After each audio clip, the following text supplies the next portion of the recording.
crossing the Mayan mountain range in the deepest jungles of Belize. Follow a mystifying route through the tropical undergrowth.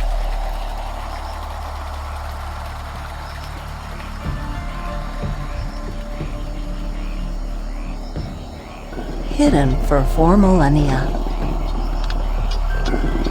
Uncovering the remnants of an ancient civilization lost to time.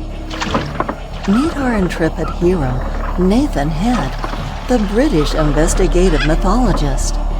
Nathan is deep in concentration, for he is looking for a monster.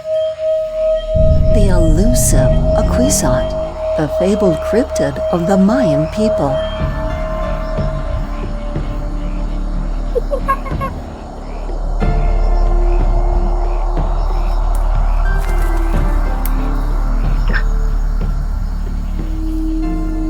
The properties of the crystal skull are believed by some to invoke deep...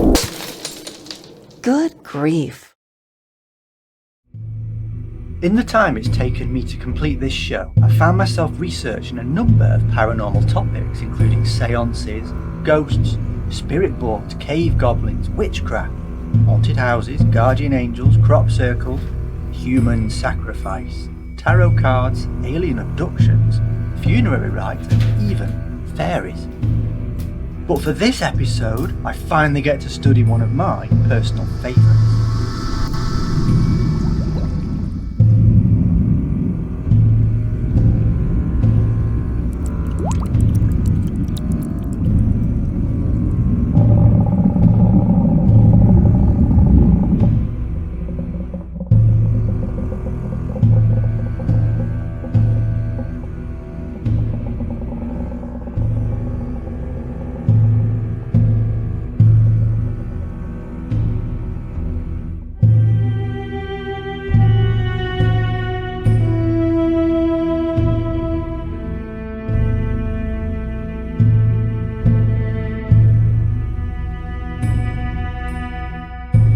I do enjoy a good monster.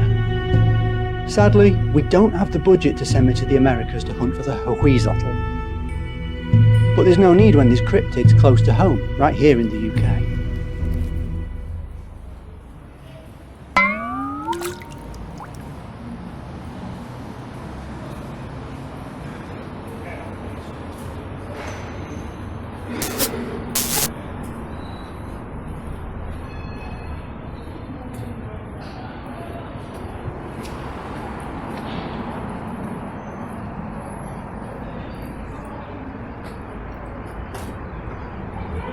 I think I'm going the right way.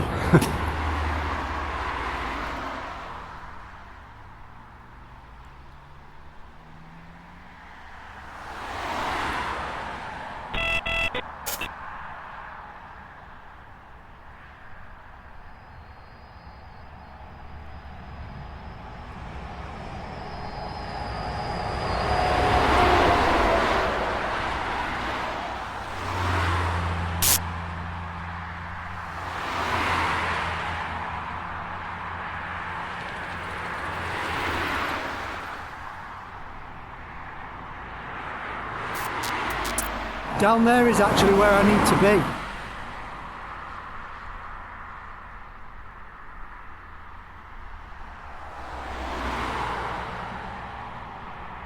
I think I need to go back to the tunnel and down again.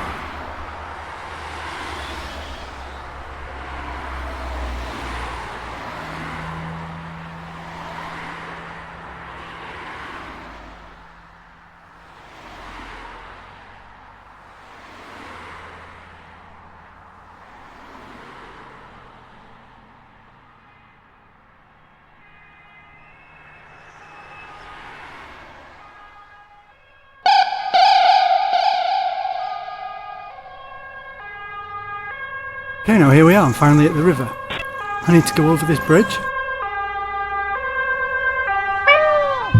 The British Isles has its fair share of cryptids. animals whose existence is disputed or unproven. From the Loch Ness Monster in Scotland to mysterious winged snakes of Glamorgan in South Wales, or the curious Benbecula mermaid, or possibly the ferocious black dog of Bungay in the English city of Suffolk, and the terrifying beast of Rathsnocker Hill.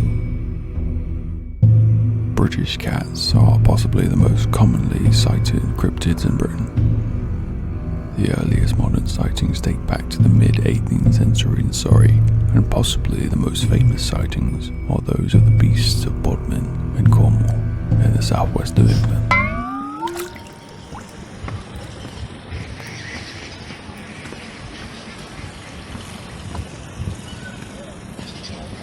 I must say it's a lovely day for it.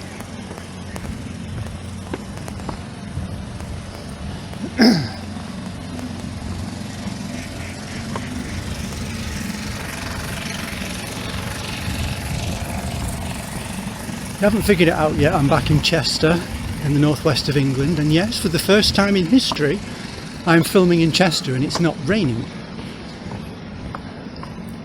Okay, we're just crossing the River Dee. And then, if I can remember the way, I think I need to get down there.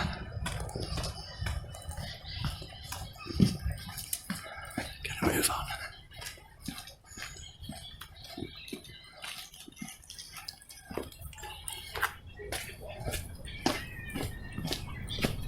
Sort of double back on yourself and go under the bridge.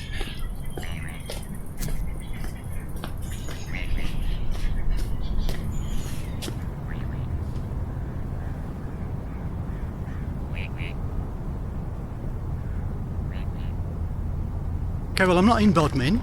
I'm in a little grassy area just south of Chester city centre in the northwest of England called the Meadows.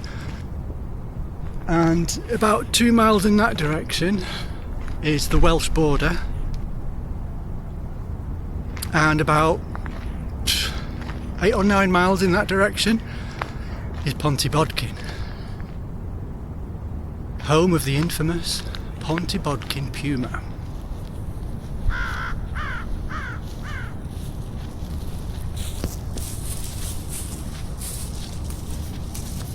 Be careful I don't tread in any animal feces.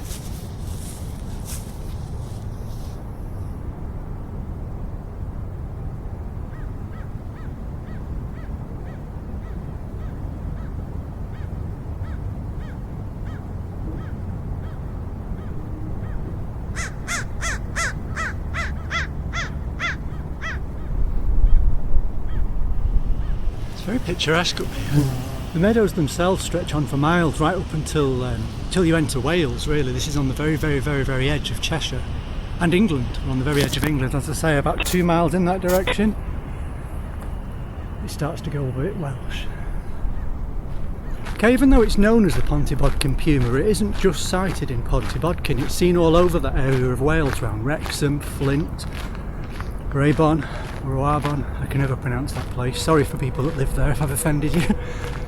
And also surrounding areas, because it touches on the border of England with Cheshire. It's sighted a lot in this area that we're in now, in the Meadows of Chester. As well as other places as well. I've read a report of it being sighted as far as Ellesmere Port and Warrington, which is a bit further into Cheshire. But it's places like this that are mostly untouched, where it can roam in the bushes and hide, hunt smaller animals. So I don't know exactly what I'm going to be looking for. Just signs really, footprints, hopefully an actual sighting of the creature itself. Not many people have sighted it though, but there's been a substantial amount of sightings, especially in the last 2 years.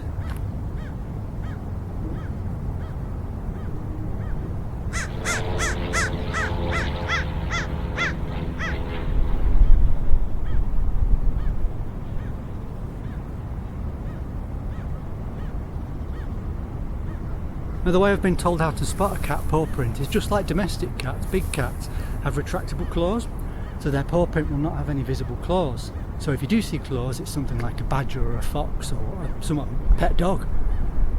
So if I see any paw prints in the mud, in the long grass, If you do this, do be careful of ticks. I am here in short jeans with my flesh exposed. I'm just asking for a parasite to suck me off.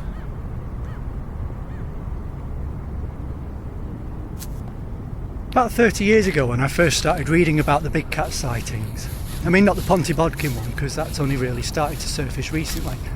I mean like the one in Bodmin, or other ones around the British countryside. I used to always wonder, why do people call them alien big cats? Did they used to believe that they were aliens and they came down in spaceships or were left behind by aliens that visited? But it turns out that's not why they're called alien big cats.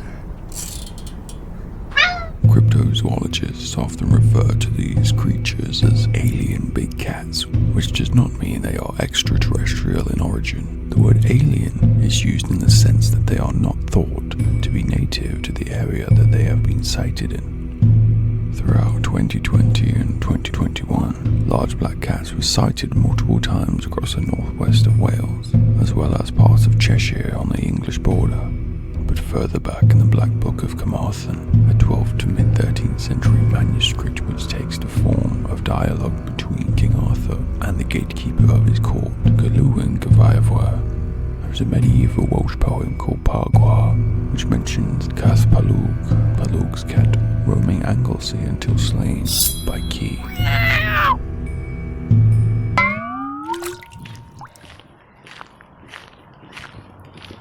The thing is, there is actually so many bushes and shrubs that a creature of that size could easily hide in. And look at it. It's an expanse. I'd probably have to sit out here for hours and hours before I even see anything. I'm not going to stay out here much longer. It's getting dark, night draws on.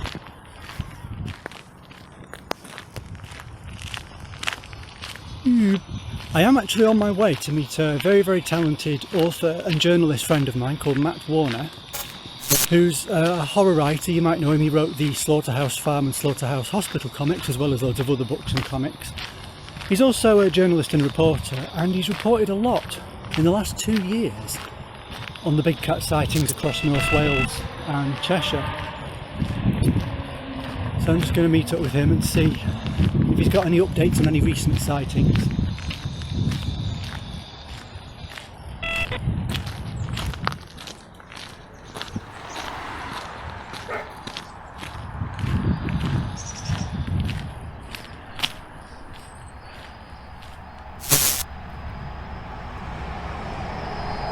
Hello. As it had been a while since we last met, we decided to have a catch-up over some chicken wings in a quiet little bar on the outskirts of Chester city centre before discussing the most recent witness reports of the Pontybodkin puma.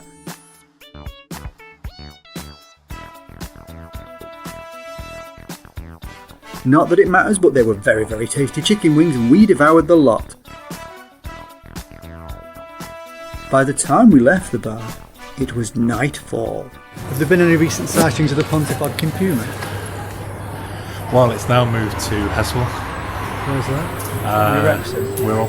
Oh. It's all connected by grass, isn't it? Oh, yeah. The interesting thing is, every single witness that's come forward that cited the Pontybodkin puma, they all describe the same sort of animal, don't they?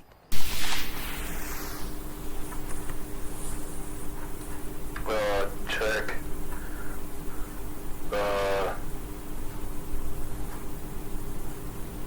This is the first tape of a series of tapes.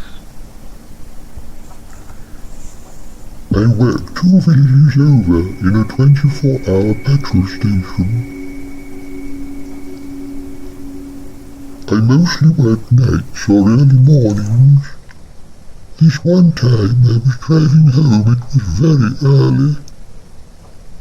I'd just finished work, so it would have been around 4 or 5 in the morning. Maybe. Country roads can be eerie at that time of day, especially if there's fog. It gets real atmosphere. I always drive slowly down those roads because you never know if a fox or something is going to run in front of you. I saw this thing. My first thought it was a horse, so I braked and pulled in. But it wasn't a horse because the shape of the head was all wrong. It looked more like a cat, but huge.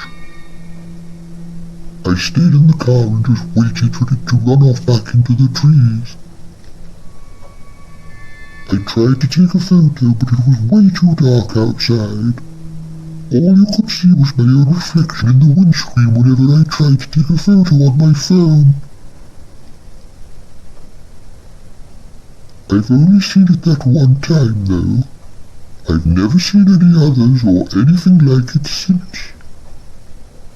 So I guess it was either just passing through the area, or maybe they don't often venture out near the roads. That's why I've never seen one of them before, maybe. I don't know. I've told a few customers at work about what I saw, and I'm not the only one. A few others claim to have seen it too. Some have heard of friends who have seen a big cat, or something like it. This isn't the only witness statement I've listened to. I've listened to a number of them now and I've read countless reports. They all seem to describe the same sort of creature. A large black cat, big head, piercing eyes, long snaky tail, sighted in the Cheshire countryside or North Wales countryside on that border. And it makes you think, if all of these statements are saying something similar, they must be seeing something similar.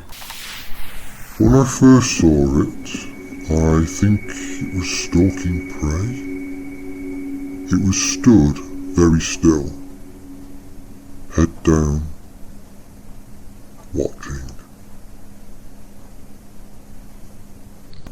I couldn't tell what it was hunting exactly. I was just so startled by the beast itself, I was frozen on the spot. I slowly started to run back in the direction I came from, back towards the main road. I'll never forget it. I was walking down a lane on my way home from the village post office. I'd walked that particular way for years, so I knew it very well.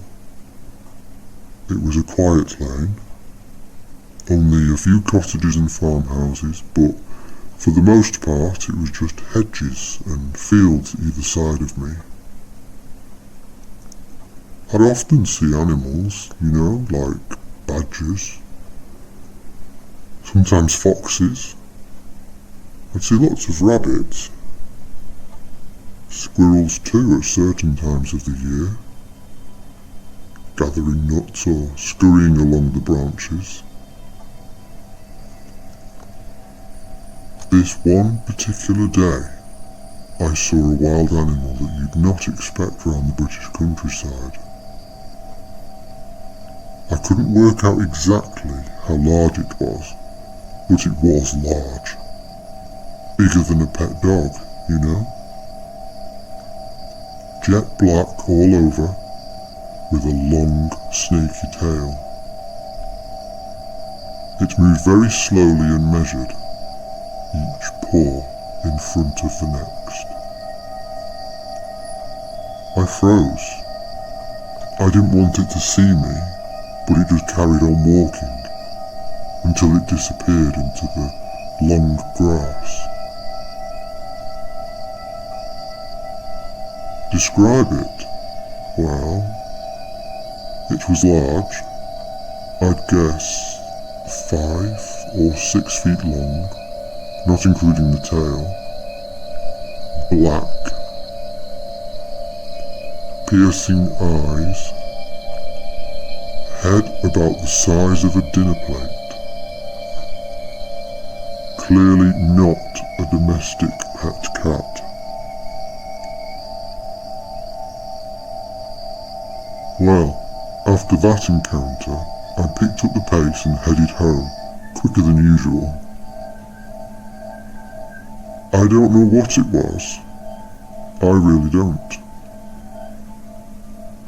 I've since looked at photos and videos online, and the closest thing that I can describe it to is a jaguar or a panther or something.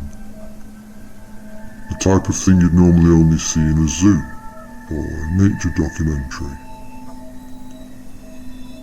But it couldn't have been anything like that. They just don't live in this country.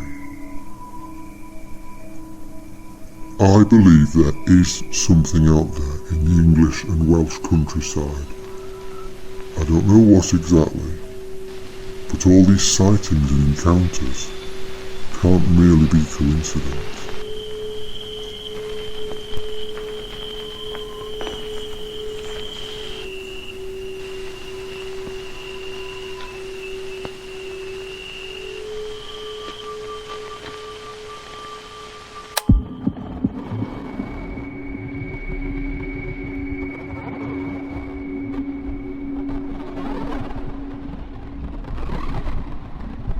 There's one aspect you've got to remember in all of these incidents, is that big cats in the wild are predators. So if you did see one, be sure to stay very still, hide, and make sure you don't become its next meal. Of course, there are lots of times when people think they've seen one of these cats and it's turned out to be another animal or just a shadow or a domestic cat, and the perspective on the horizon has made it appear bigger than it is, or closer than it is, or further away than it is. But there are other ways that you can search for clues of these big cats without actually seeing one itself. You can see the remains or the leavings. Here's the Apparitions bot with a few pointers on what to look out for.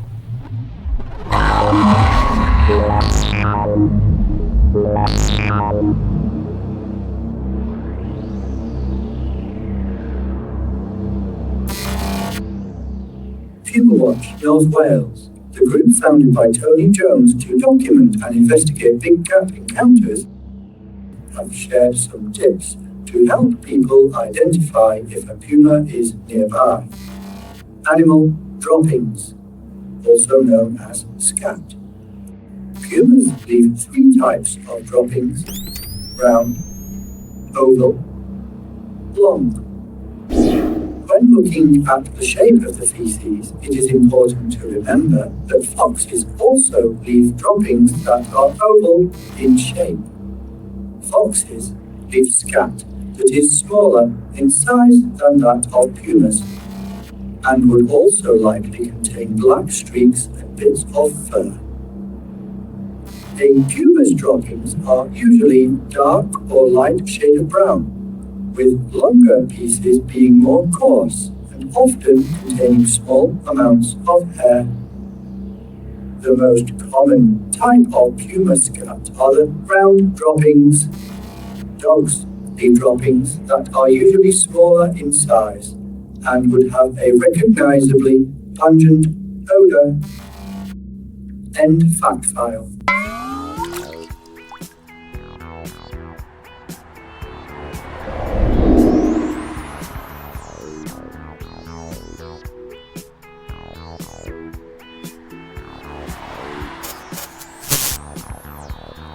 Before Matt and I parted ways, I decided to mention that I'd been to Chester Meadows to explore the region where big cats have most recently been sighted. Only for him to tell me of another location within Chester where more recent sightings have been reported. I went up to the Meadows earlier because that was isn't that where it was most recently sighted in Chester? Yeah, the good one was at the Diva Stadium. Or the Chester City play. Sealand Road. Yeah, there's a photo of that which it looks too good to be true, to be honest. But, really? Yeah. So what do you think it is? Do you reckon it's escaped from the zoo or a pet? I think it's been seen too many times to be nothing. Really?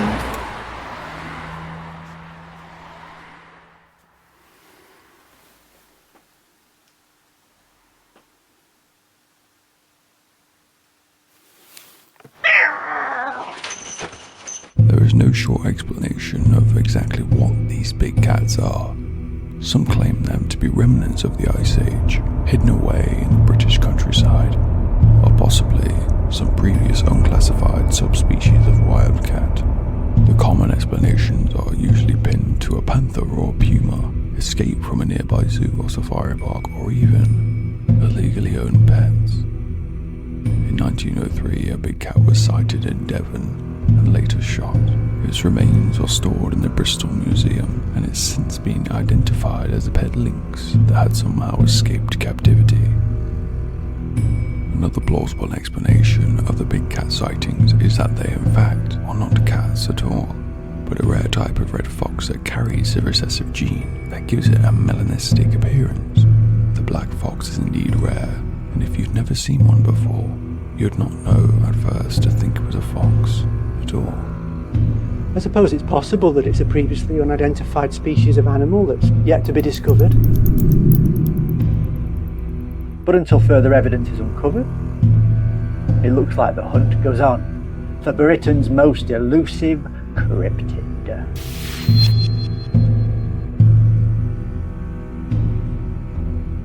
Nathan Head ventures off into the British countryside on yet another adventure. What curious beast will he stumble upon next?